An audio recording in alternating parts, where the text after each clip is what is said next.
Bienvenidos al podcast de economía e inversiones de Upside Capital. Revisaremos el rendimiento del mercado en Chile y el mundo y las principales noticias económicas y financieras que marcan la jornada.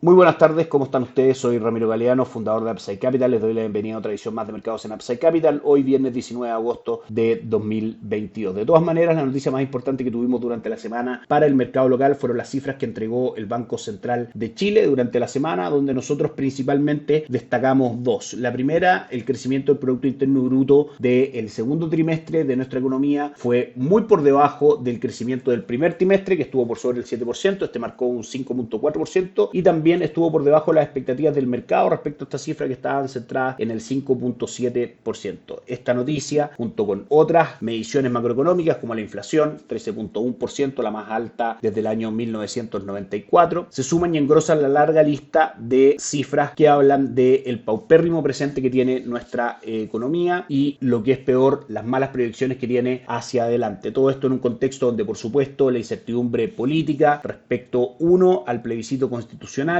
que viene el 4 de septiembre y punto número 2 también a las reformas planteadas por el actual gobierno desde el punto de vista tributario y desde el punto de vista de pensiones, marcan en el fondo un panorama donde claramente los incentivos a inversión y a actividad económica han tendido a caer. La segunda cifra que nosotros destacamos de lo entregado por el Banco Central tiene que ver con el déficit de cuenta corriente, que ya marca el 8.5%, la cifra peor en los últimos 20 años en esta medición en nuestra economía, que si bien no queremos entrar en datos demasiado técnicos, el déficit en cuenta corriente es básicamente que se están gastando más recursos de los que están entrando, y de esa manera claramente la tendencia de la economía no muestra un futuro auspicioso. Estas dos cifras, junto con, como decíamos, la alta batería de cifras macroeconómicas negativas que hemos tenido en el último tiempo en Chile, por supuesto que influyen en el mercado local y en el valor de los activos locales, que es lo que a nosotros nos interesa comentar en este podcast dado nuestro rol de asesores de inversión. En primera instancia lo podemos ver reflejado en algo que también ha llamado la atención de todo el mercado local, que tiene que ver con el dólar peso, que hasta ahora cotiza en nuestras pantallas en 942,60. Si miramos la tendencia del dólar en los últimos 3 años, podemos ver que la depreciación del peso chileno ha sido bastante clara. En octubre del 2019 teníamos un dólar cercano a niveles de 730, 740 y hoy día marca niveles de 940 con máximos durante el año en 1060, como decíamos. Eso no es más que la depreciación del peso chileno frente al dólar, es decir, el peso,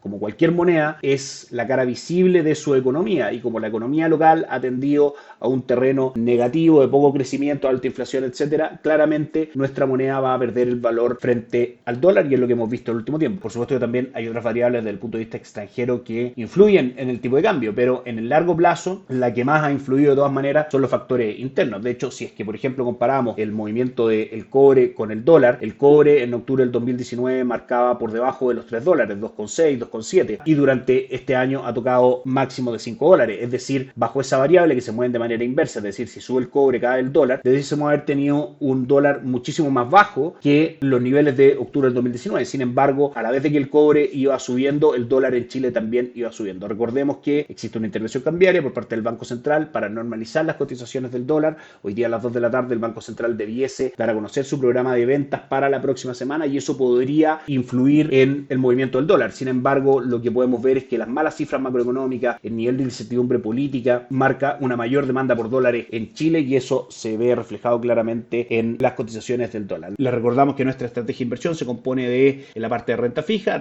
local, que ha tenido un excelente retorno durante este año, principalmente por dos motivos. El primero tiene que ver con las tasas de emisión de los bonos, que han sido más altas que antes dado el aumento de tasas sostenido en nuestra economía, y punto número 2, que claramente estas cifras macroeconómicas en algún minuto van a llegar a que la actividad económica empiece a retroceder con fuerza, y eso disminuye también los niveles inflacionarios, que a su vez también debiesen disminuir por el alza de la tasa de política monetaria. Ahí la relación es inversa: cuando caen las tasas de interés tiende a subir el valor de mercado de los bonos. Por ende, esperamos que ese escenario se dé, y parte de eso es lo que ha descontado el mercado local, teniendo retornos muy atractivos en lo que va de este 2022, marcando un 8%, por ejemplo, fondos bastante bien diversificados como el Itaú Dinámico, marcando cerca de un 9% fondos de NUEF, los cuales por supuesto nuestros clientes pueden acceder mediante Upside Capital distribuimos instrumentos de inversión de distintas administradoras generales de fondos, tanto en Chile como en el extranjero. Trabajamos fuerte con Itaú, con Principal, con la Reinvial y tenemos un mix de productos bastante amplio, los cuales al no tener fondos propios y tener convenios de distribución con distintas administradoras, ninguno de ellos con exclusividad, nos dan una posición mucho más objetiva al momento de poder buscar finalmente la mejor estrategia de inversión para cada uno de nuestros clientes. Eso con el mercado local, que el día de ayer el IPSA marcó un retroceso del 1.11%, cerrando en 5.345 puntos. El dólar ayer había cerrado en 930, teniendo ya un upside de 31 pesos y hoy día marca 942, subiendo 12 pesos más. El cobre tuvo una jornada positiva ayer, subiendo un 0.82%, cerrando en $3.63 por libra de cobre. Desde el punto de vista del mercado de acciones local, el IPSA cae un 1.18% en la jornada de hoy, cerrando los últimos 7 días con una caída del 2.11%, pero una rentabilidad durante el año bastante atractiva del 24.07%. Si nos vamos a los mercados alrededor del mundo, el Dow Jones marcó ayer avances del 0.06%, el S&P 500 subió un 0.23% y el Nasdaq subió un 0.21%. Europa también tuvo una buena jornada, registrando un 0.57% de retorno. Si analizamos los mercados alrededor del mundo, la atención se centra, por supuesto, en la inflación en Estados Unidos y por sobre todo en la tasa de política monetaria de Estados Unidos y el manejo que la Reserva Federal va a tener de la misma. Las últimas noticias que hemos tenido han sido bastante positivas en ese sentido. Recordemos que la inflación del mes de julio marcó en Estados Unidos por debajo de lo esperado. Sin embargo, el día de hoy los mercados cotizan a la baja, da algunas declaraciones de James Bullard, el presidente de la Reserva Federal de San Luis, Esther George de la Fed de Kansas City y Neil Kashkari de la Fed de Minneapolis, donde claramente ven posible un aumento de 75 puntos base nuevamente de la tasa de política monetaria en Estados Unidos, luego de 2 aumentos de 75 puntos base que ya han habido en las últimas 2 reuniones. Eso básicamente muestra encarecimiento del dinero y deprime, por supuesto, a los mercados alrededor del mundo. La próxima semana va a ser una semana sumamente importante, donde vamos a tener el simposio anual de Jackson Hole,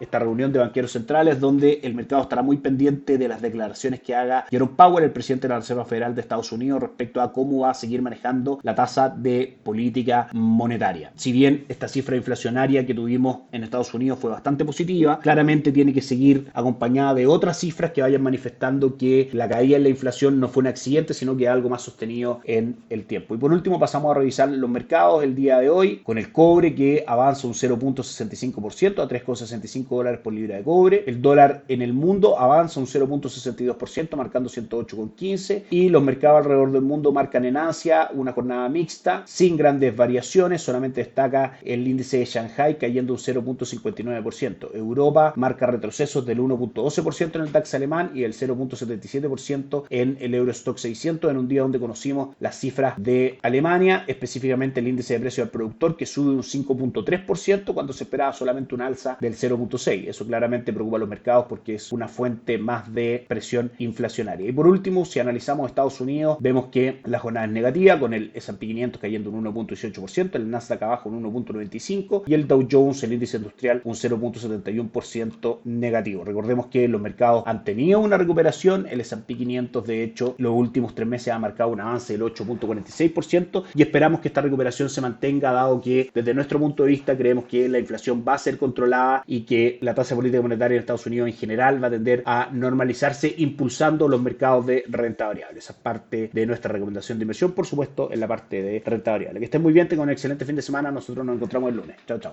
Gracias por escuchar el podcast de Economía e Inversiones de Upside Capital. Te invitamos a visitar nuestro sitio web www.upsidecap.cl y contactarnos para brindarte una asesoría objetiva, sin sesgo y con una mirada global para tus inversiones.